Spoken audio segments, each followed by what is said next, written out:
एक ट्रेड आपका पूरा कैपिटल उड़ा सकता है, पर अगर आप एक ट्रेड को पूरा रिस्क के साथ रिस्क को अपने मिनिमाइज करके लो, तो आपका कैपिटल बच भी सकता है। तो आपने एक चीज़ तो ज़रूर देखी होगी, ट्रेडिंग में पैसा बनाना बहुत आसान है, लेकिन ट्रेडिंग में पैसे को रिज़र्व रखना बहुत मुश्किल है। मैं एक ट्रेड लेके अच्छे से पैसा बना सकता हूँ, लेकिन अब मेरे पे एक स्ट्रैटेजी होनी चाहिए जिससे कि जो मेरा पैसा बना है वो वैसा ही रुका रहे। तो ये चीज़ सबसे ज़्यादा मुश्किल है ट्रेडिंग में, और इसी में बहुत सारे लोग अपना सारा हार्ड अर्न मनी एकदम ब्लो आउट कर देते हैं। तो मैं इस वीडियो में आपको बताऊंगा एक रिस्क मैनेजमेंट स्ट्रैटेजी जिससे कि आप अपना कैपिटल को पूरा ब्लो आउट करने से बचा सकते हो, और आपको मैं एक एग्जांपल भी दूंगा क्यों, और मैं आपको एक पूरी शीट भी दूंगा कि कैसे आप अपना बचा सकते हो कैपिटल को एक बहुत अच्छी स्ट्रैटेजी के साथ। तो वीडियो को सीधा शुरू करते हैं। तो सपोज करो मैं गया हूँ पैराग्लाइडिंग पे। अब अगर आपको पता हो तो पैराग्लाइडिंग में क्या होता है कि ऊपर से आपको मतलब एक पीक पे ले जाते हैं माउंटेन की, वहां से आपको नीचे फेंकते हैं। फिर आपको मतलब नीचे जाके आपको बिल्कुल एक समझो 10,000 फीट से नीचे फेंकेंगे। फिर आपके पास अपना पूरा मेजर रहेगा। अब जब मैं पैराग्लाइडिंग करने जाता हूँ तो मेरे पे बहुत सारे सेफ्टी मेजर्स रहते हैं। अगर मैं आपको गूगल पे दिखाऊं सेफ्टी मेजर्स, अब जैसे कि आप गूगल पे देख पा रहे हो, पैराग्लाइडिंग के लिए बहुत सारी चीज़ों का मुझे एक जो ध्यान रखना पड़ता है। अपनी मैं 10,000 फीट के ऊपर हूँ, मुझे एक अपना रिस्क को मैनेज करके चलना है। और मैं रिस्क को मैनेज कैसे कर सकता हूँ पैराग्लाइडिंग में? सिंपली मैं वेदर देखूंगा कि वेदर कैसा है, प्रॉपर इक्विपमेंट, सेफ्टी प्रोसीजर्स, मैं हेलमेट पहन के कूदूंगा। मैं देखूंगा कि जो मेरा साथ में जो मुझे जिससे बांध रहे हैं वो केबल सही है कि नहीं है। उससे क्या है कि मैंने अपना रिस्क को मिनिमाइज कर लिया। रिस्क हर चीज में है, लेकिन रिस्क को मिनिमाइज कर लोगे तो आपके चांसेस कम है पैराग्लाइडिंग में चोट लगने के। और अगर मैं सेम आपको ट्रेडिंग में बताऊं, आप रिस्क को मिनिमाइज कर लो, एक फिक्स कर लो रिस्क को, तो आपके चांसेस कम है पूरा कैपिटल ब्लो आउट करने के। तो मैं इस वीडियो में ये बता रहा हूँ कि कैसे आप एक प्रॉपर स्ट्रैटेजी देख सकते हो रिस्क मैनेजमेंट की। तो मैंने एक अभी बनाया हुआ है। तो मैंने क्या है कि एक पूरा ये बना रखा है जिससे कि आप एक को आपको एक थोड़ा सा क्लियर विजन मिले कि मुझे कैसे अपने रिस्क को मैनेज करना है, और कैसे मुझे अपने ट्रेडिंग कैपिटल को ब्लो अप होने से बचाना है।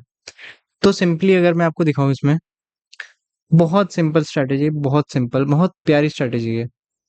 देखो, रिस्क फॉर स्टार्टिंग होगी मेरी 2%। जब मैं एक ट्रेड में मतलब अपना डिपॉजिट कर रहा हूँ, सपोज मैंने $1,000 को डिपॉजिट करा है अपने वेब टर्मिनल में, या फिर मैं आप कह लो कि हाँ मैंने अपने एक्सनेस पे $1,000 को डिपॉजिट करा है। ठीक है। अब मैं जब जो पहला ट्रेड लूंगा, वो पहला ट्रेड होगा 2% रिस्क। 1,000 मतलब 1,000 का 2% हो गया $20। तो मैं फर्स्ट ट्रेड, जो मेरा फर्स्ट एवर ट्रेड होगा वो होगा मेरा $20 के रिस्क के साथ। अब थोड़ा सा और मैं अगर आपको समझाऊं कि आपको समझ नहीं आ रहा रिस्क क्या है, मुझे समझ नहीं आ रहा, तो मैं आपको सिंपल लेके जाता हूँ ट्रेडिंग व्यू के चार्ट पे। अब ये मेरा ट्रेडिंग व्यू का चार्ट है। इसमें ये ट्रेड मैंने बताया था अभी, इसके पिछले वाली वीडियो में बताया था कि कौन कौन से पेयर्स में इंटरेस्टेड हूँ। ये ट्रेड मेरा अभी चल रहा है। तो मैं रिस्क कर रहा हूँ, वो जो मैंने अभी स्ट्रैटेजी बताई उसमें मैंने $1,000 को डिपॉजिट करा है, और मैं $20 को रिस्क कर रहा हूँ। मतलब जो ये मेरा रेड पार्ट है, ये मेरा रिस्किंग पार्ट है। मैं पहले इस रिस्क पार्ट में देखूंगा कि मेरा मतलब मैं बहुत सारी चीजें देखूंगा, स्ट्रक्चर वगैरह ये सब भी देखूंगा। फिर मैं अपना इसके हिसाब से इस ये मतलब समझो ये जो पूरा बॉक्स है ये मेरा $20 का है। फिर ये जो नीचे बनेगा वो अलग है। तो मैं अगर सिंपल आपको उस पर लाऊं, तो देखो मैंने पहले ट्रेड पे $20 को अपने रिस्क करा है। ठीक है। पहला ट्रेड मेरा $20 का रिस्क हो गया। अब मेरा जैसे ही पहला प्रॉफिट होगा, मैं सपोज करके चल रहा हूँ कि मेरी 80% की विनिंग स्ट्रीक है, मतलब विनिंग रेट मेरा 80% है। कि मैं अगर 6 ट्रेड ले रहा हूँ, मैं सोचो मैं 5 ट्रेड ले रहा हूँ, 5 ट्रेड में से 1 लूज़िंग है, तो मेरी एक 80% की बन जाती है विनिंग परसेंटेज। तो अगर मैं आपको विनिंग परसेंटेज का फ़ॉर्मूला भी बता दूँ, तो winning percentage is equal to winning trade minus total total trade into 100। तो ये मेरा विनिंग परसेंटेज का फॉर्मूला हो गया। इससे आप अपनी भी विनिंग परसेंटेज निकाल सकते हो कि आप में कितना विनिंग परसेंटेज को रखते हो अपनी स्ट्रैटेजी के हिसाब से। तो मैं इसमें लेके चल रहा हूँ, मेरी 80% विनिंग परसेंटेज है। तो क्या है कि मैंने पहले ट्रेड में तो $20 को अपना रिस्क करा, फिर जब मेरा एक प्रॉफिट हो जाएगा तो मैं क्या करूंगा, मैं 2% को तो रिस्क करूंगा, क्योंकि पहले में तो 2% है, वो 2% मुझे हर बार रिस्क करने हैं। उस 2% के साथ मैं अपना जो मेरा जितना भी प्रॉफिट हुआ है उसका 50% अमाउंट को भी रिस्क कर दूंगा। अब उससे क्या होगा, देखो, रिस्क फॉर स्टार्टिंग हो गया मेरा 2%, after profit it will be 2% plus 50% which is of profit. तो स्टार्टिंग मेरी 1000 से है, विनिंग परसेंटेज मेरी 80% है इस टेबल के हिसाब से, ठीक है।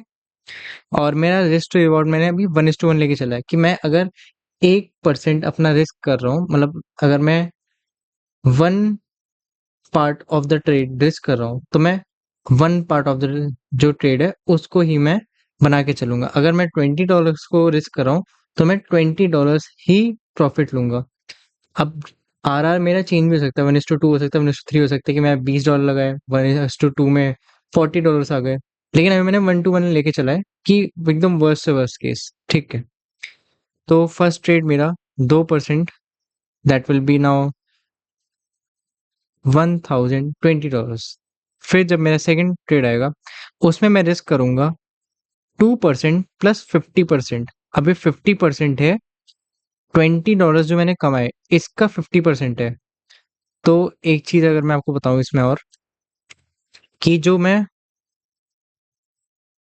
50% को मैं कर रहा हूँ, 50% ये मेरा है प्रॉफिट।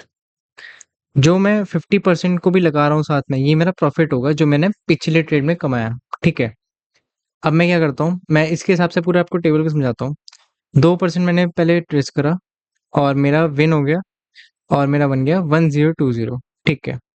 फिर सेकंड ट्रेड में 2% प्लस 50%, ये 50% हो गया मेरा $20 का 50%, जो कि हो गया मेरा $10।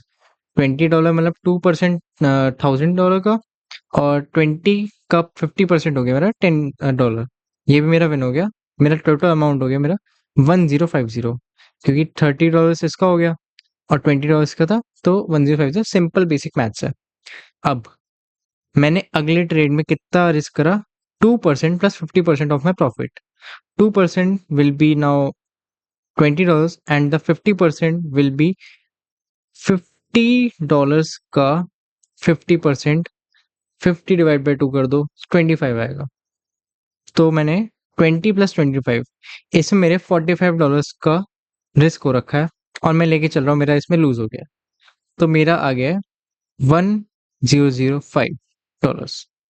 अब मेरा उसके बाद ट्रेड होगा, उसमें मैं क्या करूंगा, वही सेम 2% प्लस 50%। अब मुझे 50% अपना तब तक चलाना है जब तक मेरा 1000 के ऊपर है।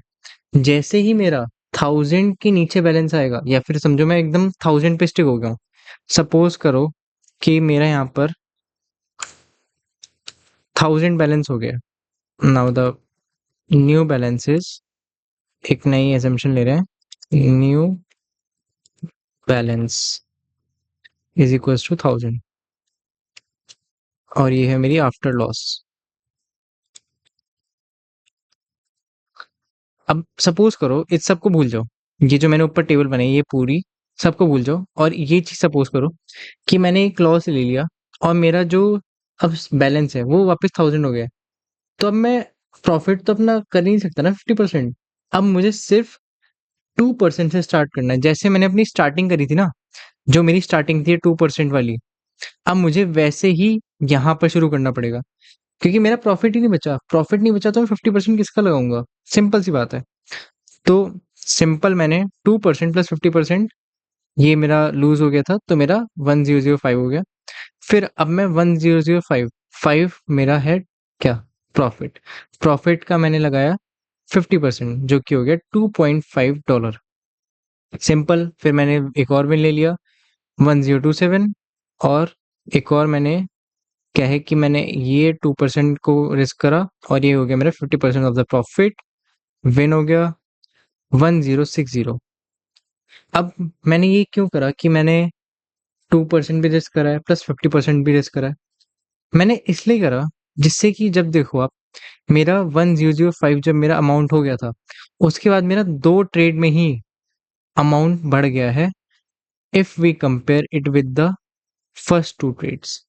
अगर मैं इन दोनों ट्रेड को कंपेयर करूं, तो मेरा जल्दी बढ़ा है। इसमें मेरे सेकंड ट्रेड में थे 1050, इसमें मेरे फर्स्ट ट्रेड में था 1020। अब मेरे इसमें बैलेंस था 1005, $5 एक्स्ट्रा थे प्रॉफिट। तो उसकी वजह से मेरे 1027 मेरा थर्ड ट्रेड में आ गया, मतलब फोर्थ ट्रेड में आ गया। फिर उसके बाद 1060। तो ये अगर आप रिस्क मैनेजमेंट को आप फॉलो करोगे, तो क्या होगा कि आपको थोड़ा-सा कंफर्मेशन मिलेगी कि हाँ, जो मेरे प्रॉफिट आ रहे हैं, मैं उसको भी थोड़ा-थोड़ा रिस्क कर रहा हूँ। मैं बिल्कुल सारा अमाउंट को रिस्क नहीं कर रहा। ये नहीं है कि मेरा जैसे ही प्रॉफिट आया, मैंने 100% ऑफ द प्रॉफिट रिस्क कर लिया। थोड़ा प्रॉफिट अपने पास रखो, थोड़ा अपने कैपिटल का आप रिस्क करते रहो। ऐसे ही आपको, आप ये चीज़ देखो, मैंने कितने 5 ट्रेड लिए। सपोज़ मैंने 5 ट्रेड लिए इसके हिसाब से। 5 ट्रेड में मेरे 1060, $60 मैंने कमा लिए, जबकि मेरा एक लॉस भी हो चुका है। अब यही सेम अगर मैं बिना रिस्क मैनेजमेंट के हिसाब से करूँ, तो आप सोच लो कि मैं बिल्कुल ब्लो कर दूंगा अकाउंट में। अब आपको इसमें एक चीज़ का ध्यान और रखना है कि आपकी विनिंग परसेंटेज हाई होनी चाहिए। Unless you are having a high winning percentage, this strategy is not working. ये स्ट्रैटेजी तब तक वर्क नहीं करेगी तब तक जब तक आपकी विनिंग परसेंटेज हाई नहीं होगी। तो आपको अपनी विनिंग परसेंटेज भी निकालनी है, उसका भी मैंने आपको फॉर्मूला दे दिया है। सिंपल सा, विनिंग ट्रेड जितनी आपकी टोटल नंबर ऑफ ट्रेड है उससे गिनो, फिर उससे विनिंग ट्रेड को हटा दो, इनटू कर दो 100 से, आपका परसेंट में आ जाएगा। ठीक है? तो ये सिंपल सी स्ट्रैटेजी है जो कि हेल्प कर सकती है अपने प्रॉफिट को ग्रो करने में, और बहुत जल्दी-जल्दी एक छोटे अमाउंट को, एक छोटे अकाउंट को फ्लिप करने में इनटू अ बिगर वन। तो यही था आज की वीडियो के लिए। मुझे बस यही सिखाना था कि आपको अपना पूरा जो अमाउंट है उसको रिस्क नहीं करना है।